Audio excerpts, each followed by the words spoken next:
नमस्कार, स्वागत है आपका। आप देख रहे हैं द न्यूज और मैं रानी गुप्ता आपके साथ। लोकसभा चुनाव से पहले आम आदमी पार्टी को बड़ा झटका लगा है।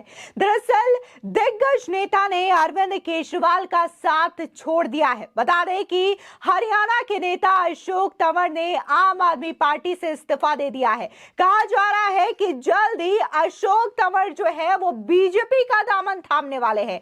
वहीं दूसरी ओर बात करें तो ईडी के चौथे समन पर भी अरविंद केजरीवाल पेश नहीं हुए हैं। उनका कहना है कि ईडी का मकसद सिर्फ और सिर्फ उन्हें गिरफ्तार करना है और लोकसभा चुनाव के प्रचार से रोकना है।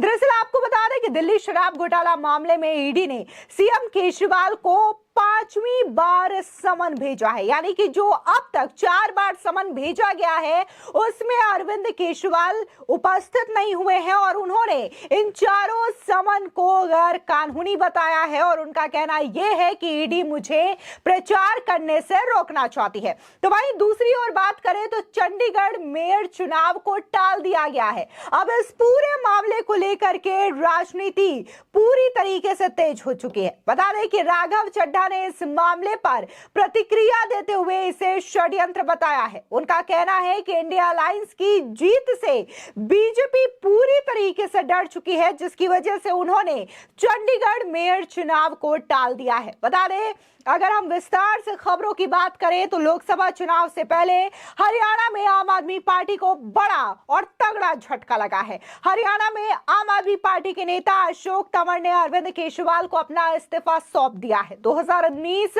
विधानसभा चुनाव से पहले अशोक तंवर कांग्रेस छोड़कर टीएमसी में शामिल हुए, फिर उन्होंने आम आदमी पार्टी की सदस्यता ग्रहण कर ली थी, लेकिन अरविंद केजरीवाल ने उन्हें हरियाणा में प्रचार प्रमुख बनाया। 10 जनवरी को अशोक तंवर ने सीएम मनोहर लाल खट्टर से मुलाकात की थी। इसके बाद से उन्होंने आम आदमी पार्टी के कार्यक्रमों से ही दूरी बना ली। वो कल भारतीय जनता पार्टी में शामिल हो सकते हैं, इस बात के भी कयास लगाए जा रहे हैं। दरअसल चर्चा है कि बीजेपी उन्हें सिरसा या अंबाला से लोकसभा का उम्मीदवार बना सकती है। जाहिर तौर पर जहां आम आदमी पार्टी हरियाणा के विधानसभा चुनावों को लेकर के तैयारी कर रही है, तो उनके लिए यह किसी बड़े झटके से कम नहीं है कि हरियाणा में आम आदमी पार्टी के जाने माने नेता अशोक तंवर ने अब उनका साथ छोड़ दिया है और वो जल्द ही बीजेपी की सदस्यता ग्रहण कर सकते हैं। वहीं दूसरी खबर की ओर रुख करें तो चंडीगढ़ में आज यानी कि 18 जनवरी को मेयर पद के लिए चुनाव होना था, जो कि फिलहाल टाल दिया गया है। हालांकि चुनाव टालने का अभी आधिकारिक तौर पर नोटिफिकेशन आना बाकी है, लेकिन चुनाव टाले जाने पर आम आदमी पार्टी के सांसद राघव चड्ढा ने इसे भारतीय जनता पार्टी का षड्यंत्र बताया है। आम आदमी पार्टी के सांसद राघव चड्ढा ने कहा कि हम आज भी चुनाव प्रशासन से यही विनती करेंगे कि अगर एक पीठासीन अधिकारी बीमार हुआ तो दूसरा पीठासीन अधिकारी नियुक्त किया जाए। चुनाव आज निर्धारित थे। बीजेपी पहले चुनाव सचिव को बीमार करती है, फिर पीठासीन अधिकारी को बीमार करती है और फिर चुनाव ही रद्द कर देती है। साथ ही राघव चड्ढा ने आगे बोलते हुए ये कहा कि यह साफ दिखता है कि कायर बीजेपी इंडिया अलायंस से डर चुकी है। राघव चड्ढा ने कहा कि वो दिन दूर नहीं जब बीजेपी इतनी बीमार हो जाए कि बीजेपी लोकसभा 2024 के चुनावों से भी भागना पड़ जाए। उन्होंने कहा कि आम आदमी पार्टी और कांग्रेस ने मिलकर यह फैसला लिया है कि हम हाईकोर्ट का दरवाजा खटखटाएंगे। राघव चड्ढा ने कहा कि कोर्ट में जाकर इंसाफ की, न्याय की गुहार लगाएंगे। उन्होंने कहा कि हर संभव प्रयास करेंगे कि मेयर का चुनाव हो जिसमें साफ तौर पर इंडिया अलायंस जीत रहा है और बीजेपी हार रही है। कहा कि जरा सोचिए, अभी ये तो छोटा सा चुनाव है मेयर का, इसमें इंडिया अलायंस ने बीजेपी की नींद उड़ा दी है। उन्होंने मीडिया कर्मियों से बात करते हुए कहा कि कार बीजेपी इंडिया अलायंस के हाथों अपनी हार को देखते हुए डर गई है, बौखला गई है और उस बच्चे जैसा व्यवहार कर रही है जो बच्चा गली क्रिकेट में आउट होने के बाद अपना बैट लेकर घर चला जाता है कि अब मैच नहीं होगा। साथ ही उन्होंने आगे ये भी कहा कि मेरे देश की जनता से निवेदन है कि पार्टियां आएंगी जाएंगी, सरकारें भी बनेंगी गिरेंगी, लेकिन इस देश के लोकतंत्र को बचाने के लिए बीजेपी से छुटकारा पाना जरूरी है।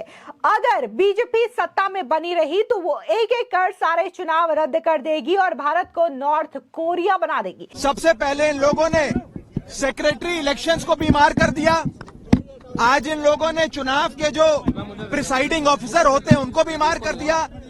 ऐसा लगता है कि पूरी की पूरी बीजेपी इंडिया गठबंधन को अपने सामने देख बीमार हो गई है। और बीजेपी क्या मैसेज देना चाहती है इस देश में कि ये इस देश का लोकतंत्र क्या इतना कमजोर है कि जब बीजेपी चुनाव जीतने की स्थिति में होगी तो चुनाव होगा, लेकिन अगर भाजपा ये चुनाव हार रही है तो चुनाव नहीं होगा। क्या ये मैसेज देना चाहती है भाजपा? आम आदमी पार्टी ये फैसला और कांग्रेस पार्टी हम सब ने मिलकर ये फैसला लिया है कि हम हाईकोर्ट का दरवाजा खटखटाएंगे, कोर्ट में जाकर इंसाफ की, न्याय की गुहार लगाएंगे और हर संभव प्रयास करेंगे कि मेयर का चुनाव हो जिसमें साफ तौर पे इंडिया गठबंधन जीत रहा है और भाजपा हार रही है। वहीं दूसरी ओर बात करें तो इस पूरे मामले को लेकर के अब आम आदमी पार्टी और कांग्रेस पार्टी ने हाईकोर्ट में एक रीट भी दायर कर दी है कि आखिर चंडीगढ़ मेयर चुनाव को टालने के पीछे का रीजन क्या है। वहीं दूसरी ओर बात अगर हम दिल्ली के सीएम अरविंद केजरीवाल की करें तो दिल्ली के मुख्यमंत्री अरविंद केजरीवाल को ईडी ने चौथा समन भेजकर पेश होने को कहा है, लेकिन वे इस बार भी ईडी के दफ्तर नहीं हाजिर हुए। आज वे पंजाब के मुख्यमंत्री भगवंत मान के साथ 3 दिन के लिए गोवा जा रहे हैं और इस समन को लेकर अरविंद केजरीवाल ने कहा कि बीजेपी मुझे गिरफ्तार करवाना चाहती है ताकि मैं लोकसभा चुनाव में प्रचार न कर सकूं। बता दें कि दिल्ली के मुख्यमंत्री अरविंद केजरीवाल ने इस पूरे मामले पर प्रतिक्रिया देते हुए कहा कि ईडी ने मुझे चौथा नोटिस भेजा है। ये सभी नोटिस अवैध और अमान्य है। ये नोटिस एक राजनीतिक षड्यंत्र के तहत भेजा जा रहा है। ये जांच 2 साल से चल रही है। 2 साल में इन्हें कुछ नहीं मिला। लोकसभा चुनाव के 2 महीने पहले अचानक मुझे नोटिस भेजकर क्यों बुलाया जाता है? बीजेपी ईडी को चला रही है। इनका मकसद है ये सब करके केजरीवाल को चुनाव प्रचार करने से रोको। ईडी ने मुझे चौथा नोटिस भेजा है। उसमें उन्होंने कहा था कि आप 18 या 19 में से किसी भी तारीख को आ जाइए। ये जो चारों नोटिस मुझे भेजे गए हैं ये कानून की नज़रों में इलीगल हैं, इनवैलिड हैं। ऐसे notice, general non specific notices पहले जब भी भेजे गए ईडी के द्वारा उनको कोर्ट्स ने निरस्त कर दिया है, क्वैश कर दिया है, इनवैलिड और इलीगल डिक्लेयर किया है। ये नोटिस क्यों इलीगल है इसको मैं कई बार ईडी को लिख के भेज चुका हूं, लेकिन ईडी इसका जवाब नहीं दे रही। ये तो हो गई टेक्निकल बात, लेकिन ये नोटिस एक राजनीतिक षड्यंत्र के तहत भेजे जा रहे हैं। ये जांच 2 साल से चल रही है। 2 साल में इनको कुछ नहीं मिला। कई कोर्ट्स इनसे बार बार पूछ चुके हैं भाई कितने पैसे की रिकवरी हुई, कोई सोना मिला, कोई जमीन के कागज मिले, कोई पैसे की रिकवरी हुई, कुछ कैश मिला, कहीं कुछ नहीं मिला। झूठे सच्चे आरोप, लोगों को मार मार के झूठे सच्चे बयान लिए जा रहे हैं। 2 साल से जांच चल रही है। लोकसभा चुनाव के 2 महीने पहले अचानक मुझे नोटिस देके क्यों बुलाया जाता है? चारों तरफ बीजेपी वाले घूम घूम के कह रहे हैं केजरीवाल को गिरफ्तार करेंगे। बीजेपी वालों को कैसे पता मेरे को गिरफ्तार करेंगे? क्योंकि बीजेपी ईडी चला रही है। तो मुझे अभी गिरफ्तार क्यों करेंगे लोकसभा चुनाव के पहले? क्योंकि वो नहीं चाहते कि लोकसभा चुनाव में मैं प्रचार करूं। तो बेसिकली इस पूरी कवायद का ये सम्मन और ये जो सारी कवायद है, इसका मकसद केवल ये है कि केजरीवाल को लोकसभा चुनाव के पहले गिरफ्तार करके उसको चुनाव में प्रचार करने से रोको। केवल ये इनका मकसद है।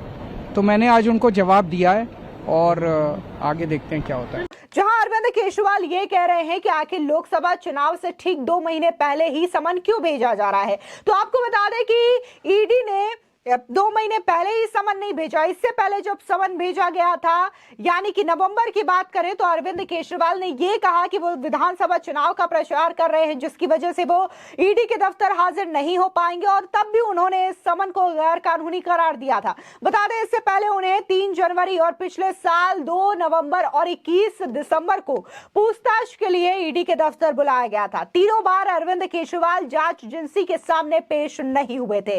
सीएम केजरीवाल केजरीवाल की ओर से 3 जनवरी को ईडी से कहा गया था कि वे राज्यसभा चुनाव और गणतंत्र दिवस की तैयारियों में व्यस्त है, उनसे जो भी पूछना हो लिखित में भेज दे। इसके पहले 2 नवंबर को अरविंद केजरीवाल ने ईडी के समन को गैर कानूनी और राजनीति से प्रेरित बताया था। 21 दिसंबर का समन मिलने के बाद अरविंद केजरीवाल 10 दिन के विपश्यना के लिए पंजाब के होशियारपुर चले गए थे।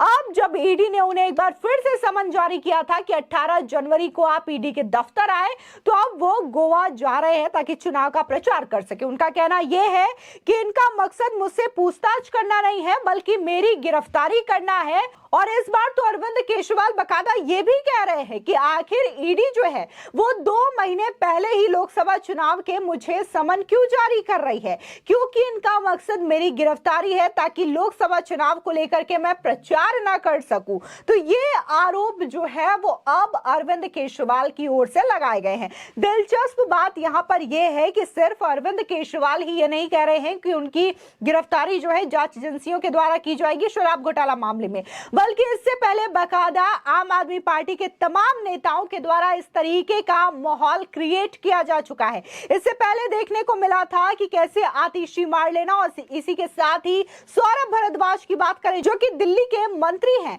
उन्होंने बकायदा ये कहा था कि आज ईडी जो है वो रेड कर सकती है, अरविंद केजरीवाल की गिरफ्तारी हो सकती है। और बकायदा आम आदमी पार्टी की ओर से तो एक जनमत संग्रह भी किया गया था कि अगर अरविंद केजरीवाल गिरफ्तार कर लिए जाते हैं, ईडी की टीम उन्हें जेल भेज देती है, तो अरविंद केजरीवाल दिल्ली के सीएम बने रहेंगे और जेल से भी वो अपनी सरकार चलाएंगे। यानी कि यहां पर खुद आम आदमी पार्टी ये मान चुकी है कि किसी भी वक्त अरविंद केजरीवाल की गिरफ्तारी हो सकती है। इसके बावजूद अरविंद केजरीवाल 4 बार ईडी के द्वारा समन जारी किया गया, वो नहीं पहुंचते और अब ईडी के द्वारा 5वीं बार समन भेजा गया। दिलचस्प बात देखने वाली यह होगी कि अरविंद केजरीवाल 5वीं समन में ईडी के दफ्तर हाजिर होंगे, वो जांच में सहयोग करेंगे, या फिर ईडी इस बार कोई बड़ा एक्शन लेगी और अरविंद केजरीवाल की गिरफ्तारी तय है। फिलहाल इस पूरे मामले को लेकर के आपकी क्या राय है, हमारे कॉमेंट सेक्शन में जरूर बताएं। धन्यवाद।